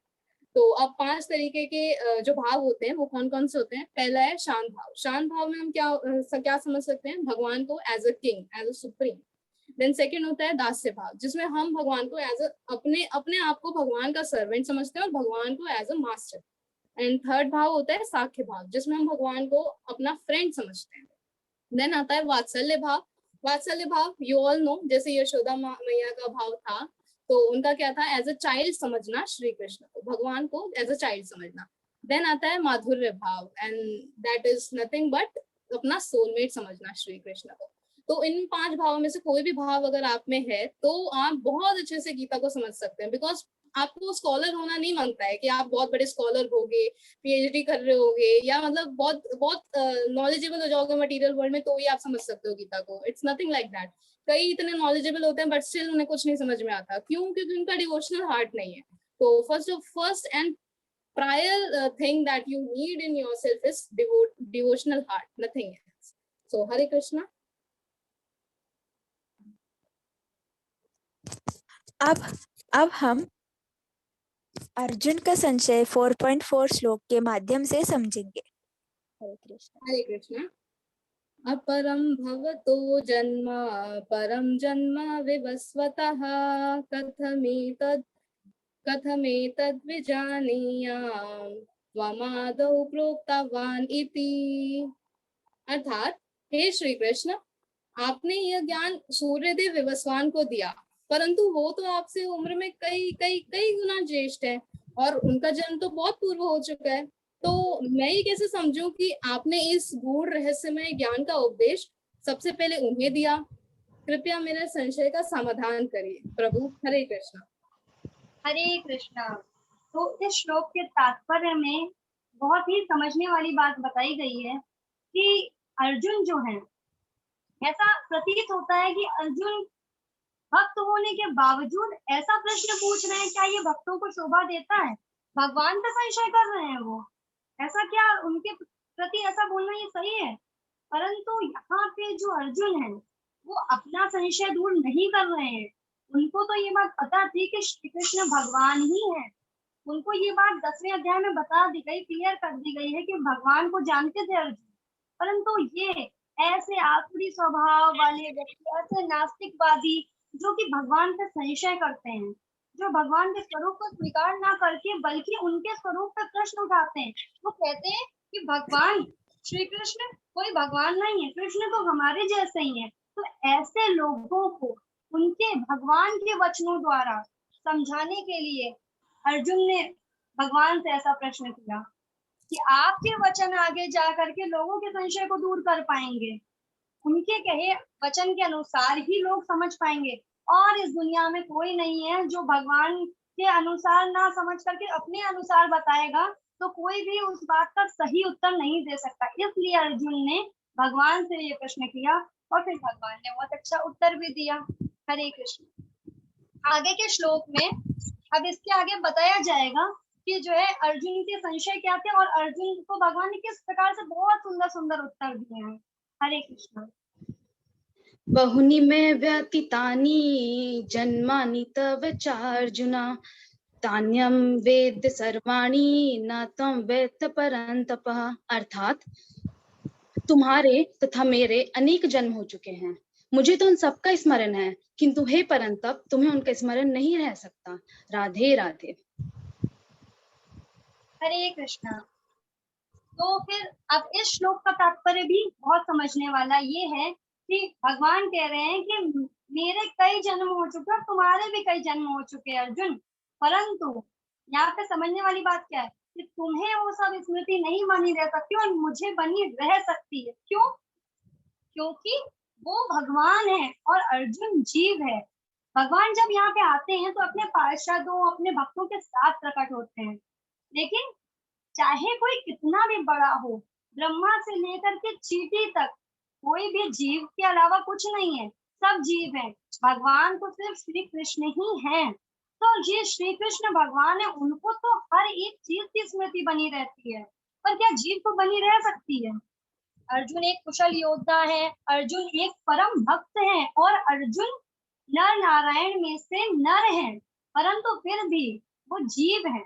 जीव होने के कारण उनको इतनी स्मृति नहीं बनी रह सकती कि उनको अपने प्रत्येक जन्म का आभास हो, उनको पता हो कि उन्होंने अपने हर जन्म में क्या किया और क्या हुआ। तो वो भगवान ही जानते हैं, सिर्फ अगला पिछला आगा सब कुछ भगवान जानते हैं। तो भगवान ने ये उत्तर दिया। लेकिन बड़ी भ्रांति है संसार में, बहुत सारे ऐसे नास्तिकवादी आसुरी स्वभाव के लोग हैं जो आज भी ये सोचते हैं कि श्री कृष्ण भगवान नहीं है, और वो अपनी बुद्धि लगा करके ये समझाने के प्रयास भी करते हैं कि जीव आत्मा परमात्मा बन सकती है। कृष्ण कोई बहुत बड़े कुछ नहीं है, हम भी कृष्ण बन सकते हैं, और उनसे अपनी तुलना करने लगती है। ये जो तुलना का भाव है ना, ये जीव को शोभा नहीं देता। तो ये जीव है, ये जीव ही रहता है। इसमें तात्पर्य प्रभुपाद जी ने बहुत सुंदर तरह से बताया कि ब्रह्म संहिता में बताया गया कि भगवान का नाम अच्युत है। अच्युत का अर्थ होता है कि जो पूर्णतः निष्काम हो, जिसके अंदर बिल्कुल काम ना हो। ऐसा कौन होगा इस संसार में जो निष्काम हो? निष्काम तो सिर्फ भगवान श्री कृष्ण नहीं है, बाकी तो सबके अंदर काम की प्रबलता है। संसार में रह करके जो भौतिक संसार में रह के भौतिकता से लिप्त ना हो, ऐसा कौन हो सकता है? जीव नहीं हो सकता। ऐसे हैं भगवान श्री कृष्ण की भौतिक संसार में रहते हैं, जीव की तरह स्वभाव दिखाते हैं, परंतु लिप्त नहीं होते।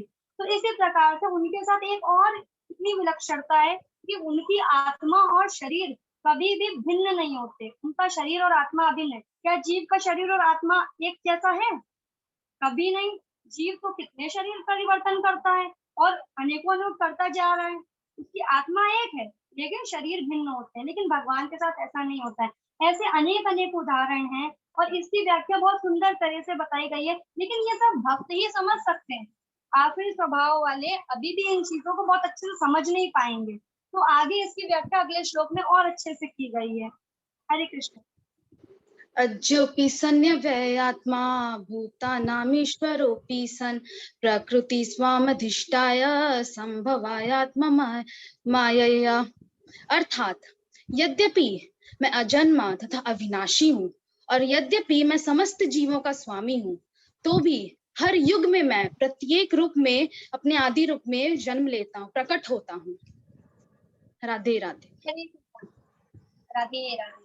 तो अब इस श्लोक में बहुत आगे बताते हैं भगवान, बहुत ही अच्छी अच्छी बात आपको समझने को मिलेगी कि देखिए भगवान क्या कहते हैं। भगवान कहते हैं कि मेरा जन्म विलक्षण है, अपने जन्म की विलक्षणता बता रहे हैं भगवान। भगवान कहते हैं यद्यपि मैं संपूर्ण जीव मात्र जैसा ही यहाँ पे प्रकट होता हूँ। ऐसा देखने को लगता है कि भगवान में और जीव में अंतर ज्यादा नहीं है कुछ भी, परंतु मेरी स्मृति अनेकानेक जन्म होने के बाद भी बनी रहती है। कभी भी मेरी स्मृति क्षीण नहीं होती, भगवान की बुद्धि कभी क्षीण नहीं होती। परंतु ये जीव का कैसा स्वभाव है आप तो जानते ही होंगे। जीव कैसा है, जरा सा उसको अगर कल की बात पूछो तो उसको याद नहीं रहती, उसको अपनी बुद्धि पर जोर लगाना पड़ेगा, कुरिदना पड़ेगा। एग्जाम्पल, पूछ लें कल आप इस समय क्या कर रहे थे, क्या कोई बता पाएगा? सोचना पड़ेगा। कल आपने खाने में क्या खाया था, सोचना पड़ेगा। अच्छा, एक बहुत बचपन में एक चीज पूछी जाती थी, मेरे फूफा जी कहते थे कितना 19 का पहाड़ा सुनाओ, नहीं याद होने के बाद भी भूल जाते थे डर के मारे। तो ऐसी चीजें होती हैं जीव के साथ, जो है पता होने के बाद भी तुरंत नहीं बता सकता, भूलता है। भूलने की एक ऐसी उसके अंदर प्रवृत्ति है, परंतु भगवान कभी कुछ भी नहीं भूलते। और भगवान जन्म मृत्यु चक्के चक्र में भी कभी नहीं फंसते। भगवान का जन्म और मृत्यु दोनों नहीं होता, वो प्रकट होते हैं और वो फिर अंतर्धान होकर अपने धाम को स्वधाम को लौटते हैं। ना ही वो यहाँ पे जन्म लेते और ना ही उनकी मृत्यु होती है। वो जन्म मृत्यु से परे, लेकिन जीव बार बार शरीर परिवर्तन करता है और जन्म मृत्यु के चक्र में जब तक नहीं यहाँ से भगवत धाम लौटता बना रहता है। भगवान काल के अधीन नहीं है, काल भगवान का दास है। परंतु यदि हम कहें हम काल के अधीन नहीं है, हम भगवान से अपनी तुलना कर रहे हैं, क्या हम काल के अधीन नहीं है? एक एक क्षण हमारा बीत रहा है, एक एक क्षण। क्या ऐसा कोई क्षण है जो हमारा रुक जाता है, हमारे अधीन चलता है? नहीं, भगवान ही है, भूत भविष्य वर्तमान उनके अंडर में काम करते, सब उनके अंदर काल है। भगवान कभी वृद्ध नहीं होते। हमारा तो जीवन आगे बढ़ता है, जीव तो वृद्ध होता है। भगवान की कभी आपने वृद्धावस्था का कोई चित्र देखा? कभी नहीं देखा। लेकिन भगवान 20-25 वर्ष की आयु के हमेशा बने रहने के बाद भी सबसे वयोवृद्ध है। कैसे? भगवान आदि पुरुष है, भगवान से पहले कौन है? भगवान से पहले कोई हो सकता है क्या? भगवान ही है जो सबको प्रदान करते हैं, सब कुछ। और भगवान ही है जो अंश ही है, अंश प्रदान कर रहे हैं, अंश भी दे रहे हैं तो वही दे रहे हैं। तो देखा जाए तो दादा परदादा से भी सबसे ऊपर कौन है? बहुत ही बुजुर्ग हो गए ऐसे तो भगवान, लेकिन फिर भी भगवान सबसे नवीन बने रहते हैं हमेशा। भगवान कभी पुरातन होने के बाद भी पुराने नहीं होते। और भगवान का तिरोभाव और आविर्भाव बस इस प्रकार से होता है, जैसे कि मान लीजिए कि सूर्य का उदय हुआ, लालिमा है, जगत में विख्यात लालिमा प्रकाशित कर रही है जगत को, सुंदर सुंदर लीलाएं भगवान कर रहे हैं, भक्तों को आनंद दे रहे हैं। परंतु वैसे ही जैसे ही उनका तिरोभाव होता है, इस प्रकार से जैसे सूर्य अस्त हो गया, अब सूर्य अस्त हो गया, भगवान चले गए। दोनों ही कंडीशन में अगर जीव ये कहता है भगवान के जाने पे कि भगवान है नहीं, मैं नहीं मानता भगवान दिखते नहीं, तो ये कहना कितना बड़ी मूर्खता होगी। अगर सूर्य अस्त होता तो हम ये क्यों नहीं कहते कि सूर्य है ही नहीं, फिर तो यही कहना चाहिए ना। लेकिन सूर्य अपनी जगह से कभी नहीं जाता, भगवान भी कभी नहीं कहीं जाते, भगवान सामने है, परंतु हमें दिखते क्यों नहीं? इसलिए नहीं दिखते क्योंकि ये अंधकार और माया का ऐसा घना पर्दा हमारी आंखों के सामने छाया है कि हमें भगवान नहीं दिख सकते। जब तक ये अंधकार कोई हमारे गुरुजन मिटाएंगे नहीं, हमारे हृदय में शुद्धि करेंगे नहीं, ज्ञान का प्रकाश जगाएंगे नहीं, तब तक हमारे समक्ष भगवान हमें नहीं दिखेंगे। बस एक अंधकार का पर्दा मिट जाए, पूरे सामने होते हैं ना, वैसे ही भगवान भी हमारे समक्ष होंगे। भगवान यहाँ आते क्यों हैं?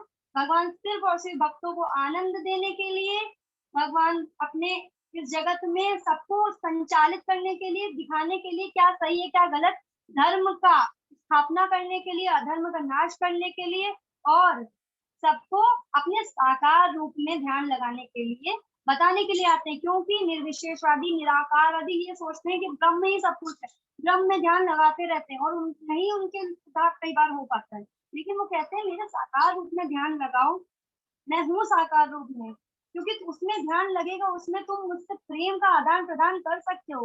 इस वजह से भगवान प्रकट होते हैं। तो इतनी सुंदर सुंदर बातें इसमें बताई गई। हरे कृष्णा, राधे राधे। हरे कृष्ण माता जी। तो अभी हम कंक्लूड करना चाहेंगे अपनी प्रेजेंटेशन को एंड अपना डायलॉग एंड नरेशन फॉर्म को। तो बेसिकली हमने लर्न क्या किया इस throughout presentation and our dialogue narration forms. तो फर्स्ट 4.1 श्लोक में हमने समझा कि डिसेंडिंग प्रोसेस में लर्निंग करने का एक्चुअली में इम्पोर्टेंस क्या है।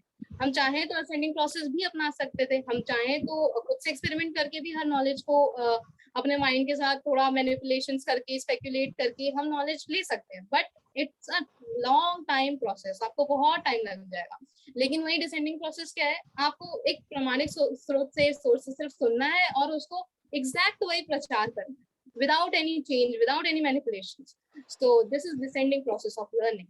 And then हमने 4.2 में समझा कि ये प्रोसेस का डिस्ट्रक्शन हो रहा है, क्यों, क्या क्या प्रॉब्लम्स आ रही हैं। पहली ये कि लैक ऑफ प्रीचिंग हो गया है आज के टाइम में, अभी फिर भी इस थ्रू स्कॉन बहुत सारी चीजें सुधर रही हैं, बट स्टिल सब लोगों को अभी भी भगवत गीता का इंपॉर्टेंस नहीं पता है। वाई सो? क्योंकि प्रीचिंग बहुत लैक कर रही है, करेक्ट प्रीचिंग लैक कर रही है। देन एडवर्टाइजमेंट में लोग नहीं इन्वेस्ट कर रहे, सपोर्ट नहीं कर रहे अभी भी। तो इन सब की वजह से बहुत प्रॉब्लम्स आ रही हैं, और कई लोग ऐसे हैं जो अंडरस्टैंड ही गलत कर रहे हैं, आगे वालों को क्या समझाएंगे, उनकी कमेंट्रीज ही रॉन्ग है, और उसी रॉन्ग कमेंट्रीज को हम फॉलो कर रहे हैं। जैसे कई लोग भगवत गीता को अपने मेंटल स्पेकुलेशन के फॉर्म्स में समझते हैं, लाइक आज के टाइम से लिंक करके समझाते हैं, बिजनेस मॉडल्स निकाल रखे हैं भगवत गीता पे भी। तो all these things are literally damaging the real content of Bhagavad Gita. Then 4.3 में हमने समझा कि हमें कौन सा भाव रखना चाहिए to understand Gita in the best possible way. तो फर्स्ट ऑफ ऑल डिवोशन। जब तक डिवोशन नहीं है, आप गीता को उस फॉर्म में नहीं समझ सकते जिस फॉर्म में श्री कृष्ण ने बोली थी और जिस फॉर्म में अर्जुन ने समझी थी। बाकी आपको कोई ना कोई एक रिलेशन आपको श्री कृष्ण के साथ स्टैब्लिश करना ही होगा to understand it in most effective way. Then 4.4 में हमने समझा कि अर्जुन का संशय, जो कि अर्जुन का था भी नहीं, जो कि हमारे लिए था, क्योंकि हम भी डाउट्स निकाल देते हैं, समझने से पहले हम डाउट्स करना और शक करना शुरू कर देते हैं कि हाँ क्यों भगवान कैसे हो सकते हैं उतने पुराने, वो अभी के ही होंगे लेटेस्ट, पर ऐसा नहीं है। अगर हमें यहाँ पे अभी भगवत गीता अर्जुन को बोलिए तो वो विवस्वान सूर्यदेव को कैसे ही दे सकते हैं, बट दैट्स नॉट ट्रू। भगवान आदि पुरुष है, वो तब से है जब से हम इमेजिन भी नहीं कर सकते, तो वो बहुत ओल्ड है। लाइक आप देखो, त्रेता युग में थे इक्ष्वाकु के लेवल पे ही हम बात करते हैं, तो त्रेता युग के थे। तो त्रेता युग कब का था? वो एटलीस्ट 12 लाख अप्रॉक्स पुराना युग है। तो कम से कम आप इक्ष्वाकु तक का ही पीरियड देख लो, तब 12 लाख टाइम्स अगो है जब गीता का प्रचार हुआ करता था। तो इतनी पुरानी है गीता, बट स्टिल उसमें सोल्यूशंस है हमारी लाइफ के, इतनी ऑथेंटिक है गीता। देन हमने 4.4 एंड 4.6 4.5 एंड 4.6 में कंबाइन करके क्या समझा, बहुत इंपॉर्टेंट चीज समझी कि जीवात्मा और परमात्मा में क्या डिफरेंसेस हैं और क्या सिमिलैरिटीज है। सिमिलैरिटीज भी समझी है हमने, तो पहले हम सिमिलैरिटीज डिस्कस करते हैं। तो वो ये है, दोनों ही इटर्नल है, दोनों ही शाश्वत है। आपकी आत्मा भी शाश्वत है, परमात्मा भी शाश्वत है। तो अब उसमें क्या, परमात्मा में भी कॉन्शियसनेस है, आत्मा में भी कॉन्शियसनेस है, बट द डिफरेंस इज परमात्मा में सुपर कॉन्शियसनेस है, आप में कॉन्शियसनेस है। और क्या है, आपकी आत्मा भी अजन्मी है और अविनाशी है। अजन्मी मीन्स अनबॉर्न एंड अविनाशी मीन्स अनडिस्ट्रक्टेबल। किसी भी मीन से आप अपनी आत्मा को मतलब कुछ भी खराब नहीं कर सकते, आत्मा को मार काटा नहीं जा सकता। वैसे ही परमात्मा भी है, वो भी अजन्मा अविनाशी है। देन अब हमने डिफरेंसेस क्या समझे, डिफरेंसेस बहुत मेन है समझना। तो पहली चीज हमने क्या समझी कि हमें सब कुछ याद नहीं रह सकता, हमारे पास इतनी बुद्धि नहीं है, हमें तो मतलब कल का भी याद नहीं हो सकता। कल का छोड़ो, आपने जो पिछले सेमेस्टर में पढ़ा था, अगर हम प्रैक्टिकल बात करें तो जिस भी सेमेस्टर में आप हैं, तो पहले वाले सेमेस्टर में जो भी पढ़ा होगा वो आपको बिल्कुल याद नहीं होगा, इतना अच्छे से याद नहीं होगा। तो आप बाकी तो जन्मों की बात ही छोड़ दीजिए। तो उसी तरीके से भगवान को सब कुछ याद हो सकता है, but not in case of you. Then second हमने समझा कि हम जो है 3 गुणों में फंसे हुए हैं, 3 मोड्स में हम फंसे हुए हैं, और जो भगवान है वो गुणों से, इन सब गुणों के चक्कर से मुक्त हैं। देन थर्ड पॉइंट हमने समझा कि वो किसी कारण से आते हैं, उनका कोई पर्पस होता है यहाँ पे जन्म लेने का, विदाउट पर्पस नहीं आते वो, चाहे वो भक्तों को आनंद देना हो, चाहे वो दुष्टों का नाश करना हो, धन की स्थापना करनी हो, बट ऑलवेज प्रायर रीजन भक्तों को आनंद देना ही होता है। तो वो कोई रीजन से आते हैं, बट हम लोग क्यों आ रहे हैं? क्योंकि हमें आनंद चाहिए, हमें कुछ मतलब हमें बस भोगने की मटीरियलिस्टिक चीजें चाहिए, तो अपन आ गए, तो हमारा ये रीजन है। देन फोर्थ हमने क्या सीखा कि माया का बहुत ज्यादा प्रभाव पड़ता है हम पर, भगवान पे नहीं। तो भगवान जो है इस माया के चक्रव्यूह से पूरी तरह से अलग है, हम नहीं है, हम माया से ड्रिवन है, बट भगवान माया को ड्राइव कर रहे हैं, भगवान माया को भी संभाल रखे हैं। तो इस तरीके से अब जो लोग होते हैं वो कह देते हैं भाई कि माया भी जो है वो मतलब माया में ही आकर के फंस गए श्री कृष्ण, मायावादी philosophies, but that's not true at all. तो जो लोग आत्म माया या इस शब्द को गलत समझ लेते हैं, वो लोग कहते हैं कि भगवान माया से आए हैं, बट दैट्स नॉट ट्रू। माया भी 2 टाइप्स की होती है, पहली होती है योग माया, देन होती है महामाया। तो जो योग माया होती है वो स्पिरिचुअल होती है, जो भी उसमें गतिविधि होती है वो स्पिरिचुअल होती है, वो भगवान ही उसको चला रहे होते हैं। और जो महामाया है, यहाँ पे हम लोग हैं महामाया पे, जिसके अंतर से जिससे हम कंट्रोल हो रहे हैं, और भगवान महामाया भी कंट्रोल करते हैं, योग माया भी कंट्रोल करते हैं। तो ये कहना पूरी तरह से गलत है कि भगवान यहाँ पे आके माया में फंस जाते हैं एंड फिर वही सब, ये पूरी गलत फिलोसफी है। देन हमने एक और बहुत इंपॉर्टेंट चीज समझी कि कई लोग ये भी बोल देते हैं कि भगवान तो बहुत बहुत रूप में आ रहे हैं, उनके बहुत सारे अवतार हो रहे हैं और बहुत सारे डिफरेंट नेम्स हैं उनके, तो भगवान का ओरिजिनल फॉर्म नहीं है। तो it's not at all true. क्यों? क्योंकि देखो, आप एक एग्जाम्पल समझो, कोई एक्टर है तो हर मूवी में उसका डिफरेंट नेम होता है, बट इट डजंट मीन कि उसका खुद का कोई नेम ही नहीं है, उसकी खुद की आइडेंटिटी गायब होगी, ऐसा तो नहीं है। उसका खुद का भी ओरिजिनल नेम है, ओरिजिनल फॉर्म है। उसी तरीके से भगवान जब अवतार लेते हैं किसी भी रीजन से, चाहे वो नरसिंह अवतार हो, चाहे वो परशुराम अवतार हो, राम अवतार हो, तो वो डिफरेंट डिफरेंट रीजन से जन्म हुआ है उनका, बट इससे कोई लिंक नहीं है कि उनका कोई ओरिजिनल फॉर्म नहीं होगा, ओरिजिनल नेम नहीं होगा। इट्स टोटली रॉन्ग फिलोसफी, क्योंकि गोविंदम आदि पुरुषम तम अहम भजामि। गोविंद जो है वो आदि पुरुष है, ब्रह्म संहिता में क्लियरली ये मेंशन्ड है। तो जो प्राइम लॉर्ड है, प्राइम गॉड है, दैट इज गोविंद, श्री कृष्ण।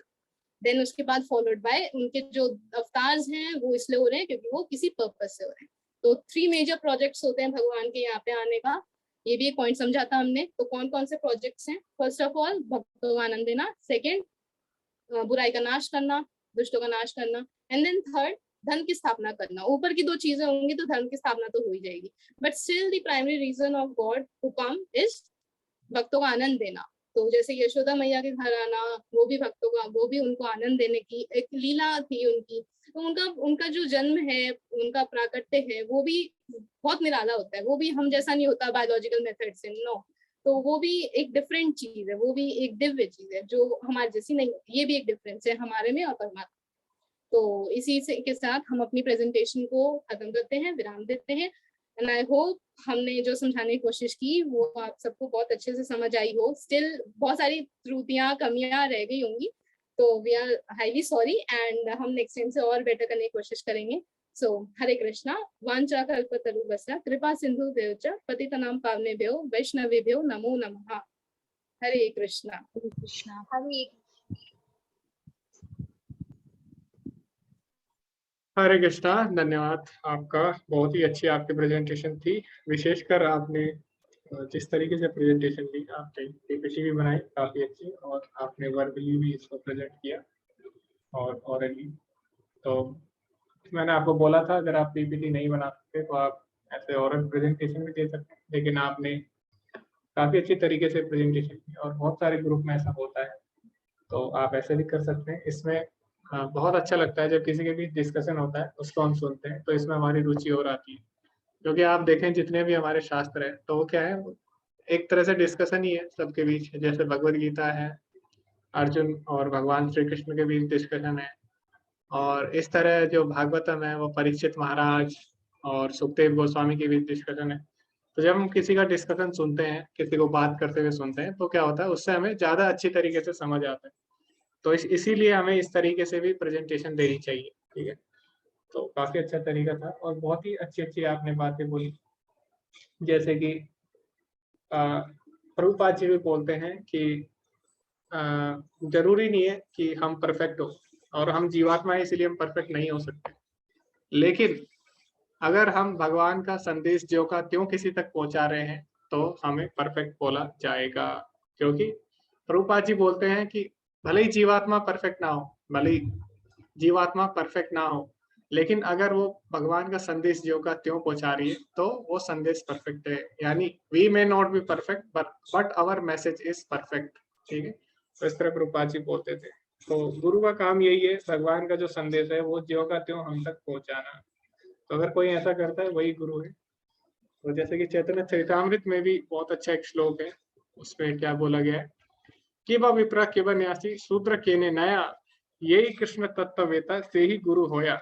यानी चाहे कोई विप्र यानी बहुत बड़ा वैदिक विद्वान हो, कि वह न्यासी, चाहे वो सन्यासी हो, चाहे वो शूद्र हो, या फिर चाहे वो निम्न कुल में जन्मा हो, यही कृष्ण तत्ववेता। लेकिन अगर वो कृष्ण का तत्व जानता है, से ही गुरु होए, तो उसको गुरु कहा जाएगा। तो गुरु की जो मुख्य योग्यता है वो क्या है, कृष्ण के बारे में वो जानना चाहिए, और कृष्ण के बारे में जानकर उसका काम है कृष्ण का जो ज्ञान है वो ज्यों का त्यों सब तक पहुंचाए, तो वही वास्तव में गुरु है। तो ये काफी अच्छा पॉइंट आपने बोला। और दूसरा आपने एक और पॉइंट बोला था कि हमें क्यों डिवोटीज से भगवत गीता सुननी चाहिए, क्योंकि डिवोटीज के अंदर अहंकार बिल्कुल नहीं होता। यहाँ तक कि हम लोग देखते हैं मायावादी भी जो है वो लोग क्या चाहते हैं, वो लोग भगवान बनना चाहते हैं, भगवान में एक होकर वो लोग निष्काम होना चाहते हैं, कोई सेवा नहीं करना चाहते भगवान की। तो कहीं ना कहीं वो क्या चाहते, आराम चाहते थे। वो चाहते कि किसी तरह हम इस बंधन से निकले और ब्रह्म में लीन होके बैठ जाएं। वो कुछ करना नहीं चाहते। तो कहीं ना कहीं उनके अंदर भी भोग की इच्छा बनी है। तो इसीलिए हमें किसकी टीका पढ़नी चाहिए, भक्तों की। क्योंकि भक्त क्या करते हैं, निस्वार्थ भाव से भगवान की सेवा करते हैं। तो उनकी जो टीकाएं होती है वो भी निस्वार्थ होती है, उनमें भी कोई अहंकार नहीं होता। तो इसीलिए हमें भक्तों की टीका पढ़नी चाहिए। तो ये भी आपने बहुत ही अच्छे तरीके से समझाया। ओके, तो मुझे काफी अच्छी लगी आपकी प्रेजेंटेशन। और आप जो आगे प्रेजेंटेशन देने वाले हैं वो लोग भी इसी तरह से प्रेजेंटेशन दे सकते हैं। ये भी काफी अच्छा तरीका है प्रेजेंट करने का। किसी को कोई प्रश्न पूछना है इस ग्रुप से? मेरा तो कोई प्रश्न नहीं है,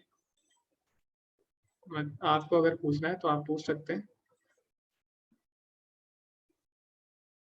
ओके, शायद किसी का कोई प्रश्न नहीं है। तो काफी अच्छे अच्छे पॉइंट्स आप सभी ने रखे। मुझे लगता है आपके ग्रुप से काफी लोग आगे प्रीचिंग कर सकते हैं।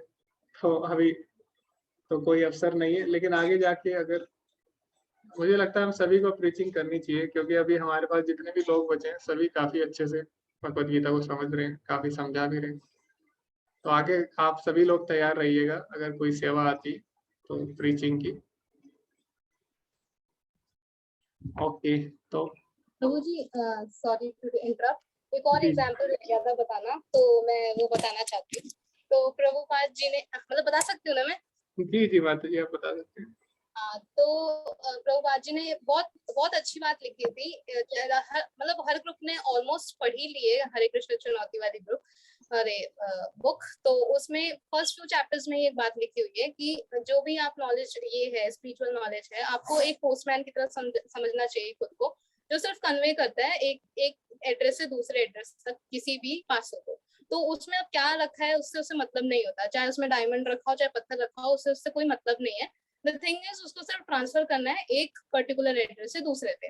तो वैसे हमें खुद को भी समझना चाहिए। हमें ये नहीं सोचना, हमें वो डाइल्यूट नहीं करना चाहिए अंदर का कंटेंट जो है, हमें सिर्फ एग्जैक्ट वही ट्रांसफर करना चाहिए। तो खुद को एक पोस्टमैन की तरह समझना चाहिए, नॉलेज का पोस्टमैन। तो ये भी बहुत अच्छा एग्जाम्पल था, तो मैंने सोचा बताऊंगी पर मैं भूल गई। जी माता जी, प्रभुपाद जी ने बहुत जगह इस उदाहरण को दिया है कि गुरु का काम है कि पोस्टमैन, जैसे पोस्टमैन को कोई मतलब नहीं है अंदर क्या है। पोस्टमैन कभी भी खोल के नहीं देखता। वो क्या करता है, ज्यों का त्यों उसको उसके गंतव्य तक पहुंचाता है। इसी तरह जो भगवान के भक्त होते हैं वो कभी भी मेंटल स्पेकुलेशन नहीं करते कि भगवान ने ऐसा बोला है तो क्यों बोला है। ठीक है, वो उस पर ज्यादा दिमाग नहीं लगा। वो क्या करते हैं, भगवान की जो बात है उसको यथारूप स्वीकार करते हैं और यथारूप ही वो दूसरों तक पहुंचाते हैं। तो इस तरह भगवान के भक्त करते हैं और वो निस्वार्थ भाव से करते हैं। इसीलिए जो भक्ति है उसको परोधर्म बोला गया है। बाकी जो जितने भी तरीके हैं, जितने भी विधियां हैं, किसी को परोधर्म नहीं बोला गया। जैसे ध्यान को, अष्टांग योग को, ज्ञान योग को, लेकिन भक्ति को परोधर्म बोला गया है। क्यों बोला गया है? क्योंकि भक्ति निस्वार्थ भाव से होती है। तो तवे पुंसा परो धर्म ये तो भक्तिर अधोक्षजे, अहेतु की यानी बिना किसी कारण के, बिना किसी स्वार्थ के, अप्रताहिता लगातार होती है। ये आत्मा सुप्रसिद्धति, और इससे ही आत्मा को वास्तविक आनंद प्राप्त होता है। तो ये भक्ति की महिमा है, भक्तों की महिमा है। तो किसी का कोई प्रश्न नहीं है तो आज का सत्र हम समाप्त कर सकते हैं, क्योंकि समय बहुत ज्यादा हो चुका है पहले से ही। तो ज्योत्सना माता जी पहले ही इतना कुछ बोल चुकी है। तो हरे कृष्णा ज्योत्सना माता जी। हरे कृष्णा प्रभु जी, मुझे कोई दिक्कत नहीं है बोलने में। मैं तो एनर्जेटिक होके बैठी हूँ कान्हा के नाम पे। लेकिन बाकी अगर आपको समाप्त करना है तो आप कर सकते हैं, देर हो रही हो तो। जी माता जी, तो एक्चुअली सुबह मेरी क्लास होती है, हाँ सही बात है। उसकी भी तैयारी करनी होती है। तो अभी समय हमारा हो चुका है काफी। तो अगली बार से हम इसको कंटिन्यू करेंगे और आप सभी लोग भी पार्टिसिपेट करिए। इसमें ऐसा नहीं है कि आप, ज्योत्सना माता जी तो हमेशा तैयार है बोलने के लिए, लेकिन इसका मतलब ये नहीं कि आपको भाग नहीं लेना। इसमें आप सभी को भाग लेना चाहिए। आपको कुछ ना कुछ आचार्य के ऊपर, बहुत हमारे महान महान आचार्य हुए हैं, ठीक है। अगर आप प्रभुपाद जी के ही जीवन से अगर आप बोलना आरम्भ करेंगे तो आपको पता नहीं कितने साल लग जाएंगे। तो ऐसा नहीं है, कमी नहीं है हमारे पास कंटेंट की। तो आपको हमेशा तैयार रहना चाहिए। कुछ ना कुछ अगर भक्तों के बारे में बोलने का अवसर मिले तो आपको हमेशा तैयार रहना चाहिए। तो कोई इंटरेस्ट नहीं लेता भक्तों के बारे में सुनाने के लिए। अभी तक केवल 2 ही लोगों ने सुनाया, एक ज्योत्सना माता जी भागवतम सुना दिए और अभी पूर्वी माता जी ने शायद सुनाया था। तो आप लोग भी पार्टिसिपेट करिए। सुनाने का मौका मिले तो आपको सुनाना चाहिए। तो आप लोग तैयार रहिए अगली बार के लिए। आप पहले से ही सोच के रखिए आप क्या मैसेज कर सकते हैं। कीर्तन आप लोग तैयार कर सकते हैं जो वैष्णव को कह रहे हैं। तो अभी जैसे माता जी ने बोला था, अभी लोगों ने बोला था, हमें जो भक्तों की बातें हैं, भक्तों की टीकाओं पे ध्यान देना चाहिए। इसीलिए हम क्या करते हैं, आचार्यों के कीर्तन पे ज्यादा ध्यान देते हैं, क्योंकि आचार्य के जो कीर्तन है वो स्वार्थ से रही। बाकी लोग क्यों लिखते हैं कीर्तन, पैसे कमाने के लिए या कहीं ना कहीं अपनी प्रशंसा के लिए, लेकिन हमारे आचार्यों ने निस्वार्थ भाव से इतने अच्छे अच्छे भजन लिखे, कीर्तन लिखे। तो इसमें इसको जब आप सुनेंगे, इसको जब आप बोलते हो तो आचार्यों का आशीर्वाद प्राप्त होता है। इसलिए आप वैष्णव भजन भी सीखते रहिए और क्लास में आप कर सकते हैं, आप उसमें भी आप भाग लीजिए। ठीक है, तो इतना ही कहना था। धन्यवाद सभी का, बहुत ही अच्छी आज प्रेजेंटेशन रही। तो आज हम ज्यादा कुछ कर नहीं पाए क्योंकि प्रेजेंटेशन ही इतनी अच्छी थी कि इसी पे हमने काफी चर्चा की। थैंक यू प्रभु जी मेरी तरफ से और हमारे ग्रुप की तरफ से आपको बहुत बिग वाला हरी बोल और थैंक यू।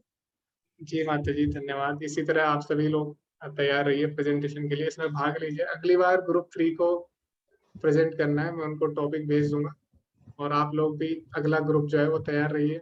और आप अगर आपका ग्रुप अगर प्रेजेंट करना चाहता है तो आप मुझे मैसेज कर सकते हैं, ठीक है? क्योंकि 2-3 ही ग्रुप है जो मैं देखता हूँ प्रेजेंटेशन के लिए तैयार रहते हैं, बाकी लोगों को बोलना पड़ता है, बोल बोल के भी तैयार नहीं होते। ऐसा मत करिए, आप लोग ऐसा मत करिए। तो इसमें पार्टिसिपेट करिए और आप मुझे पहले ही आपको भेजना चाहिए कि हमें टॉपिक दीजिए, इस तरह आपको पूछना चाहिए और टॉपिक लेके आपको प्रेजेंटेशन स्टार्ट कर देनी चाहिए। ओके, समय बहुत हो चुका है, तो सभी का बहुत बहुत धन्यवाद। वाञ्छाकल्पतरुभ्यश्च कृपा सिन्धुभ्येव च पतितनां पावनेभ्यो वैष्णवेभ्यो नमो नमः। अनंत कोटि वैष्णव वृंद की जय, श्रील प्रभुपाद की जय। हरे कृष्ण।